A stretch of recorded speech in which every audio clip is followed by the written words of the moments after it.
आयरा के दिल में काम्यार के लिए एक नई महसूसियत जग चुकी थी। काम्यार उसके जहन में वापस आ जाता है। आखिर एक दिन उसने फैसला किया कि अब चुप रहना बेकार है। वो सीधा काम्यार के ऑफिस पहुंच गई। काम्यार फाइलें देख रहा था, मगर जैसे ही उसने आयरा को अंदर आते देखा, उसका चेहरा बदल गया। आयरा ने हल्की सी नजर झुकाकर कहा, मैं माफी मांगने आई हूँ, तुम्हें चांटा मारा, मुझसे गलती हुई। काम्यार ने उसकी आंखों में वो सब कुछ देख लिया जो शायद अल्फाज में नहीं था। तुम आई, बस यही काफी है, उसने जवाब दिया। उस शाम दोनों साथ डिनर करने गए, लेकिन एक कोने पर बैठी फूरिया ने उन्हें देखा। उसकी आंखों में गुस्सा भर गया। उसने तुरंत तस्वीर खींच ली। तभी फूरिया उनके सामने आ खड़ी हुई। बिना एक सेकंड सोचे उसने आयरा को थप्पड़ मार दिया। तभी काम्यार बोला, आयरा को हाथ लगाने की हिम्मत मत करना। काम्यार की आवाज सख्त हो चुकी थी। आज के बाद उसके खिलाफ एक लफ्ज बोला तो सबसे ज्यादा बुरा मैं करूंगा। फारिया के पैर थरथरा गए, लेकिन बदला लेने की आग कम नहीं हुई। वो सीधी काम्यार की अम्मी के पास जाकर सब बताती है, तस्वीर भी दिखा देती है। अगली सुबह काम्यार की अम्मी और फारिया आयरा के घर आती हैं। उनके चेहरों पर नफरत साफ थी।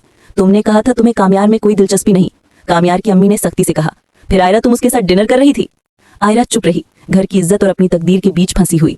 फारिया ने बात और गंदी कर दी, सीधा बताओ कितने पैसे लोगी काम्यार को छोड़ने के लिए?